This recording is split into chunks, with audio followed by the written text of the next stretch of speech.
Por favor, nos ajude deixando seu gostei no vídeo.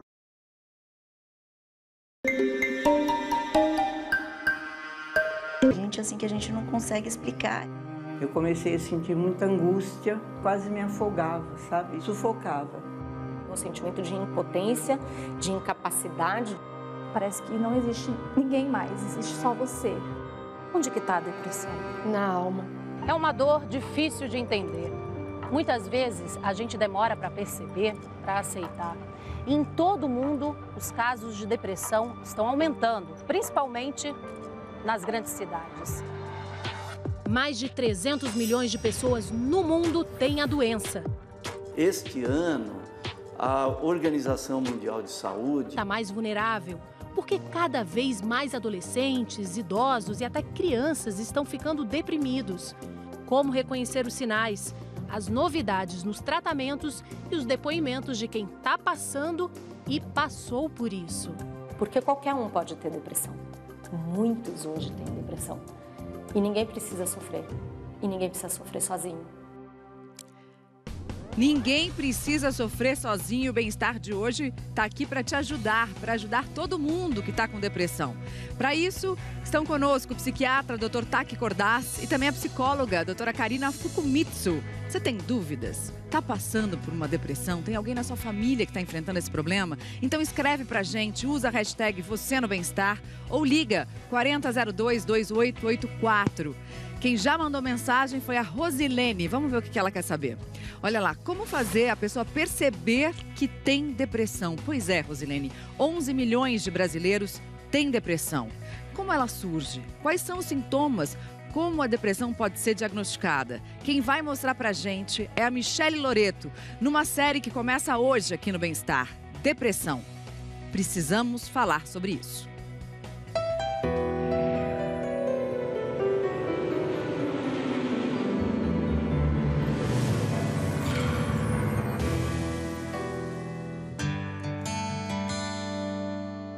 Eu senti uma pressão muito forte em cima de mim. Ao mesmo tempo, eu tinha que ser forte porque era eu e eu era o alicerce da casa e eu tinha que ser forte. A depressão da Jaqueline se manifestou depois que o marido perdeu o emprego. Minha vida não anda, minha vida não caminha, tá tudo desmoronando, ele perdeu o emprego, eu fiquei doente, minha condição financeira ficou muito ruim, eu não conseguia enxergar o lado bom das coisas. Eu não parava de trabalhar. Eu emendava uma na outra, tinha dias que eram 12 horas, tinha dias que eram 14 horas. Por que você acha que você fazia isso? Pra mascarar minha tristeza. Estar triste faz parte da nossa vida. Ninguém vai passar isento de momentos mais difíceis, mas a depressão é muito mais do que tristeza. Quem está deprimido tem toda a sua vida comprometida. Quando esta sensação e esse sentimento, ele perdura, permanecendo na sua vida por longos períodos, tirando então de você a perspectiva de você reagir de uma forma adequada para combater esse processo básico crônico. A chave desse processo está aqui, no DNA. A depressão tem uma base genética. você não vai ter o gene da depressão. Você vai ter vários genes operando entre si. Situações de estresse ou acontecimentos traumáticos podem modificar os genes e abrir a porta para a doença. As pessoas expostas aos mesmos eventos estressantes na vida, algumas desenvolvem depressão e outras não. Existem desencadeantes familiares, pessoais, ambientais. O mais comum é o estresse crônico, insatisfação no trabalho, na família, não perceber as dificuldades que está tendo no dia a dia, a falta de dinheiro, isso leva à diminuição de serotonina. A serotonina é um dos neurotransmissores essenciais na comunicação entre os neurônios e que ajuda a produzir sensações de bem-estar. E o cérebro é como uma grande rede em que tudo está conectado. Quando falta serotonina, toda a transmissão de impulsos elétricos fica prejudicada. E com o tempo começam a aparecer reações em cadeia. O humor vai para baixo. Interfere no sono, interfere na alimentação, no sexo, interfere na sua capacidade de produção. Eu acabei desacreditando de tudo Desacreditei de mim como mãe, de mim como esposa, de mim como profissional. Cuidar da minha filha já não tinha mais sentido, cuidar das coisas do meu marido não tinha. Em uma das minhas crises, eu fiquei trancada dentro do quarto, sem abrir a janela. E aí ela falou, mamãe, levanta daí. Ela abriu a janela e falou, olha o dia lindo que tá lá fora. Eu não via cor na vida, eu passava num lugar e eu via tudo escuro. Esse lugar escuro o Matheus também frequentou. E tudo começou com as crises de ansiedade. A boca começa a ficar seca, você fica com algumas partes do corpo formigando, e aí você chora sem motivo. A depressão se instalou num período de muitas preocupações, estudo, trabalho e a chegada inesperada do filho, o Pedro, que agora está com 1 ano. Foi acumulando responsabilidades, muitas inclusive, e aí foi que começou a piorar. Comecei a perder vontade de fazer as coisas que eu gostava de fazer. Ele passou um período que eu olhava no olho dele, o olho dele era vazio. Você olhar para a pessoa e não ter brilho no olhar, não ter nada no olhar dele, assim. Sempre procurei também ficar no trabalho, porque para mim era melhor estar em volta das pessoas do que estar sozinho em casa. A empresa onde ele trabalha descobriu responsabilidade com o trabalho, com as contas para serem pagas. A pressão da modernidade, não é, para um desempenho bom. E aí a gente foi investigar e percebeu que dentro dos departamentos também a gente estava com o pessoal mais fechado, mais isolado. Então começaram a acontecer as faltas e o baixo desempenho. A solução encontrada foi a terapia, oferecida aos trabalhadores dentro da empresa. A gente quer trabalhar os conflitos a longo prazo, não só o lado profissional, carreira, não só o lado familiar, é um conjunto. Então a gente quer cuidar. 5 a 4 faltas por mês. A gente pode dizer que você voltou a ter prazer em trabalhar? Sim, com toda certeza. Matheus também faz tratamento com psiquiatra e toma antidepressivos, assim como a Jaqueline, que enfrentou uma dificuldade muito comum para quem tem depressão, o preconceito. Ninguém entendia, nem eu mesma entendia. O que você pensou no começo, então? Frescura, é o que todo mundo pensa, né? E aí eu procurei me orientar. E o apoio do marido? O que foi nesse momento? Tudo, porque ele foi o meu ombro direito, meu ombro esquerdo, ele foi tudo. É essencial, assim, para ela saber que mesmo sem uma palavra, você tá ali, disposto a ajudar, mesmo sem saber o que tá acontecendo lá dentro, assim, no interior dela. É melhor, às vezes, do que aquela palavra de sai dessa, você não precisa disso. Quero poder voltar a sorrir de verdade, poder olhar para frente, olhar para as pessoas e falar que eu venci. Para o Matheus, hoje é o sorriso do Pedro que dá vontade de seguir em frente.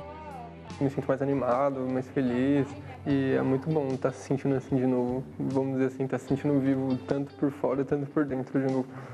Quero que ele seja um homem feliz, vitorioso, que ele viva a vida dele. E rindo com aquelas covinhas dele lá no rosto.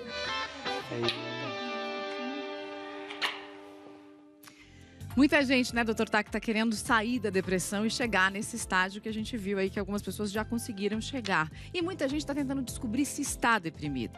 Quanto tempo a pessoa precisa estar, assim, com uma tristeza absolutamente profunda para saber que ela está deprimida? Bom, primeiro a gente precisa entender que depressão não é tristeza. A maior parte das pessoas com depressão não refere tristeza. Ela refere perda de prazer para fazer as coisas, mesmo coisas que antes gostava muito. E refere uma sensação de ter que fazer um esforço muito grande. Tem uma definição que diz que depressão é o sentimento de falta de sentimento. Está tudo anestesiado, está tudo em cores pastéis, quer dizer, não precisa experimentar tristeza. Se você começar a achar que está tudo sem graça, que está fazendo um esforço muito grande, procure ajuda. Por um prazo determinado? Certeza de que tem que procurar ajuda. Muito bom. Agora, doutora Karina, a gente viu aqui na reportagem o marido da Jaqueline falando assim, é melhor do que falar assim, sai dessa, apoiar, tá do lado. Tem muita gente que tá querendo ajudar um familiar que tá com depressão e acaba recorrendo nesses erros, né? Por exemplo, a gente vai ver aí uma frase que você não deve falar quando alguém tá deprimido. O que não dizer? Por exemplo, reaja, sua vida é ótima. Por que a gente não deve dizer isso? Primeiramente, a gente tem que entender que a depressão é um adoecimento e a gente não adoece porque a gente quer, né? Quando a gente coloca reaja, sua vida é ótima, a gente está emitindo julgamentos e o julgamento ele afasta, né? Eu tenho uma frase que fala, quem está longe julga, quem está perto compreende. Isso é importantíssimo, porque o apoio é importante sim. Tem mais uma frase que a gente vai ver também que não é legal falar para quem tá com depressão, para quem tá passando por essa apatia tremenda, né?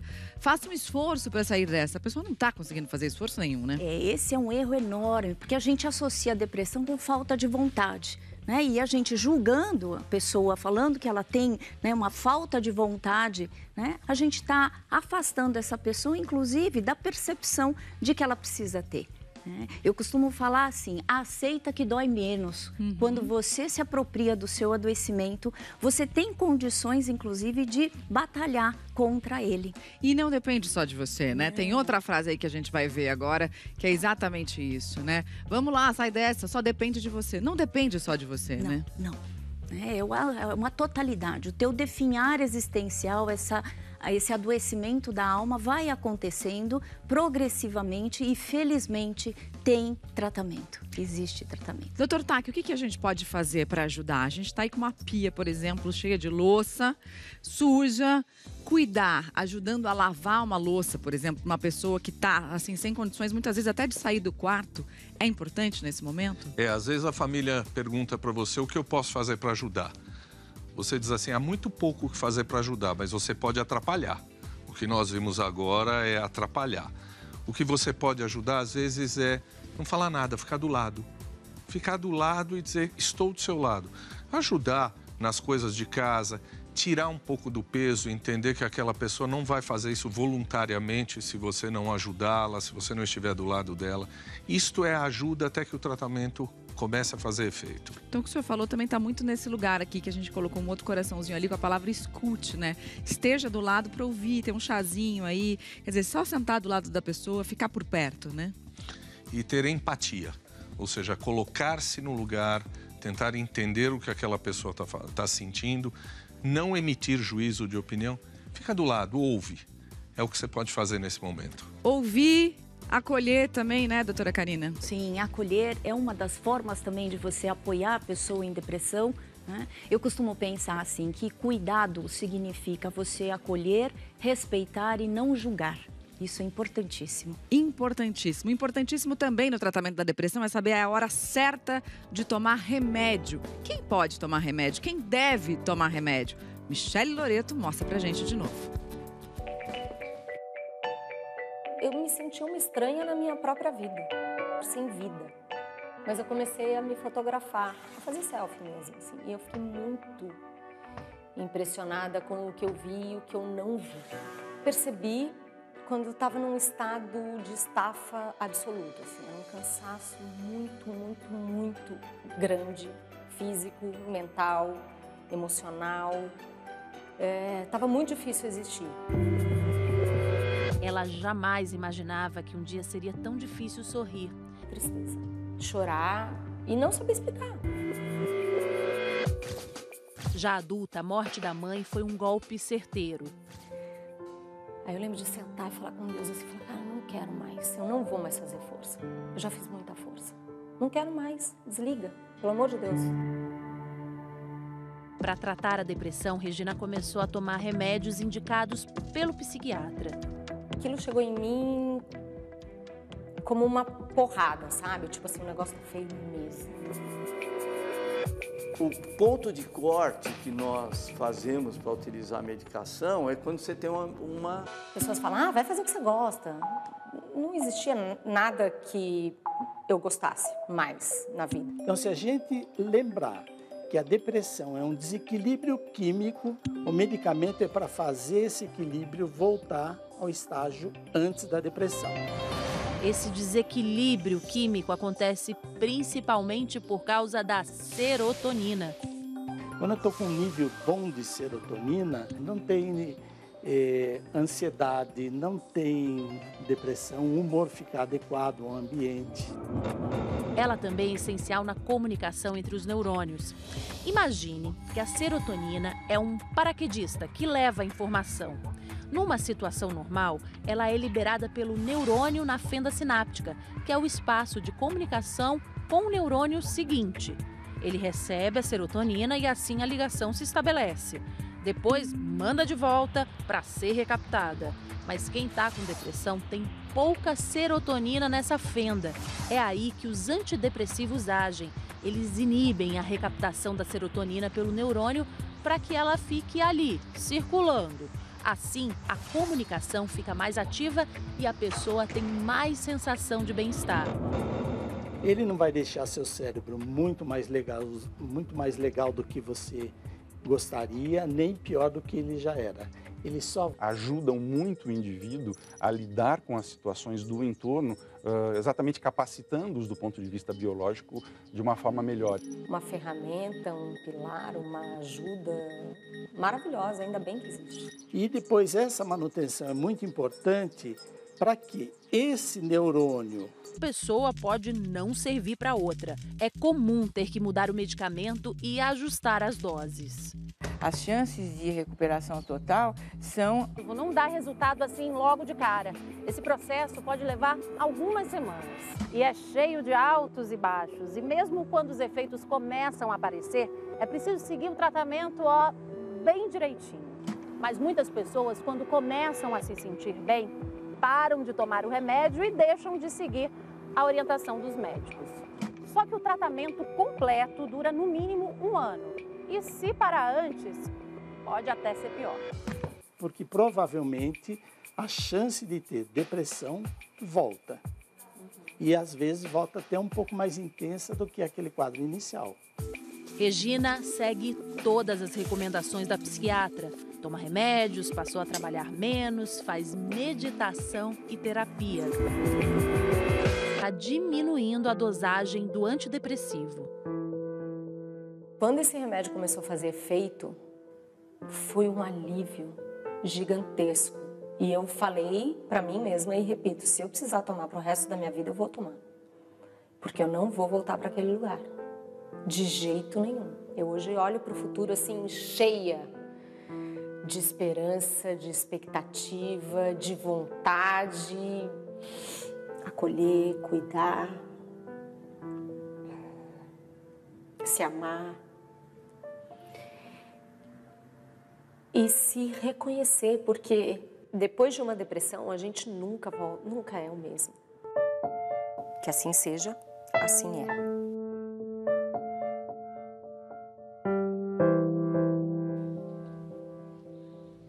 Participação do nosso auditório virtual, vamos dar uma olhada aqui na pergunta do Marcos. Estou chorando de emoção com o depoimento da Cuca Lazarotto no Bem-Estar. Marcos, não é só você, não, viu? Acho que tem muita gente que está emocionada também, inclusive eu. Agora, doutor Taki, falando sobre ela falou coisas fundamentais a respeito do remédio, né? Que são uma ferramenta, muitas vezes indispensável, que se tiver que tomar para a vida toda, que se tome para a vida inteira, né? Remédio para depressão vicia? Não. Muito legal da gente estar mostrando isso, porque a gente tira muito do preconceito. A gente tem aqui o remédio da depressão e o tranquilizante. O remédio da depressão não vai mudar a sua personalidade. Nenhum remédio de depressão transforma um asno num gênio. Isso não existe. Você vai voltar a ser o que era. Tanto que a pergunta após um tratamento adequado é: você voltou a ser o que era antes? Isto mostra que o tratamento está sendo feito de maneira adequada. E o tratamento tem que ser feito por um período exato, primeiro episódio, pelo menos 1 ano, porque a parada do remédio antes vai levar a uma recaída na grande maioria dos casos. Remédio para depressão não é tranquilizante, não é faixa preta. Isso daqui é um remédio que Vamos imaginar o seguinte... Da depressão, assim como a terapia, que é fundamental também, né, Karina? Fundamental porque há a possibilidade de você conseguir ressignificar os teus sentimentos e os teus pensamentos. Costumo também falar que o sentido é do sentidor, aquele que sente a dor. Então, só você sabe qual é o sentimento que habita em você e que você perdeu de certa forma, na depressão. Né? Então, assim, é uma possibilidade de você ressignificar lixo. Então, essa é a ressignificação que a gente tem numa possibilidade de fazer psicoterapia. Gostei muito dessa frase do sentido do sentidor, aquele que sente a dor. Que frase linda. Daqui a pouquinho a gente volta para falar sobre alimentos e depressão. Será que tem algum alimento que ajuda a combater os sintomas da depressão? A gente volta já já.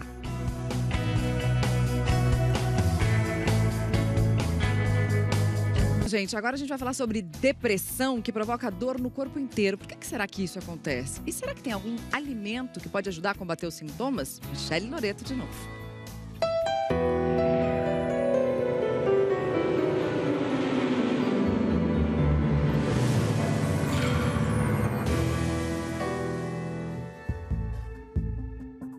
Em todo o mundo, de cada 10 pessoas, 2 vão ter depressão. E os efeitos da doença vão muito além do cérebro. Eu comecei, inclusive, a engordar. Engordei em torno de 8 quilos. Chegou um ponto que eu tinha dor no corpo inteiro, doía tudo. Doía o pé, o quadril, a lombar, os ombros, o pescoço, a cabeça. Mas por que na depressão o corpo sofre? Nós somos uma máquina que trabalha... Depressão, ela está muito associada com inflamação em algumas áreas do cérebro. E aí, como essa inflamação não passa, não é? O que vai acontecer? A sinalização desse local de inflamação acaba vindo para o sangue. E aí você aumenta o risco de doenças cardiovasculares, o aumento de doenças reumáticas, né? De doenças autoimunes. Cientistas brasileiros buscam maneiras de diminuir essa inflamação e os melhores resultados vieram de um fruto típico do Brasil. Da Amazônia, o Guaraná veio parar aqui na Universidade Federal de Santa Maria, no Rio Grande do Sul. E aí os pesquisadores descobriram por que a semente ralada do fruto, esse pozinho de Guaraná, faz tão bem à saúde. É que o Guaraná tem substâncias anti-inflamatórias, antioxidantes e antidepressivas.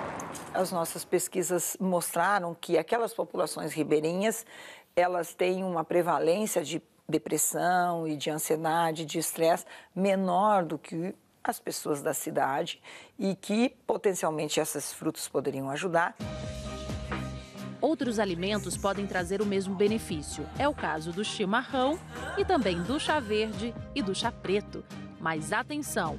Isso não substitui o remédio. Quando a gente coloca um alimento que nos ajuda a combater a depressão, os sintomas principalmente, o que a gente faz é potencializar a medicação. Nesse laboratório, os pesquisadores testaram temperos para encontrar uma combinação que ajudasse no tratamento. Nós temos açafrão, então, que é o nosso carro-chefe, né, para a questão da depressão. Nós temos o chá verde, então, que também é bem importante para essas questões. E daí para temperar, cebola e alho, que também são riquíssimos em outro composto que é bastante benéfico para a saúde. Orégano, salsinha. E a gente colocou um pouquinho de queijo ralado para dar um gostinho assim. Os cientistas também descobriram que existe uma hora do dia, no fim da tarde, que o perigo de comer bobagens é maior. E aí é nesse momento que a gente começa o que eu chamo da hora do pesadelo. Porque daí a alimentação, ela serve para tentar minimizar as sensações. Então ela vai querer comer o quê? Bombom, sorvete, pizza, qualquer coisa que seja muito rápida para mobilizar e que ela não tenha que fazer esforço nenhum. Isso aqui provoca mais inflamação no corpo? Sim, exatamente. O antídoto que estariam auxiliando a reduzir os sintomas e o quadro de inflamação e de depressão, consequentemente. E qual sobremesa pode ajudar? chocolate amargo, que é rico em triptofano, que é um dos precursores da serotonina no organismo. Então, com certeza, o chocolate acaba ajudando bastante. Pelo chocolate. Aprovado. Aprovado. Depressão zero. Depressão zero. Isso aí.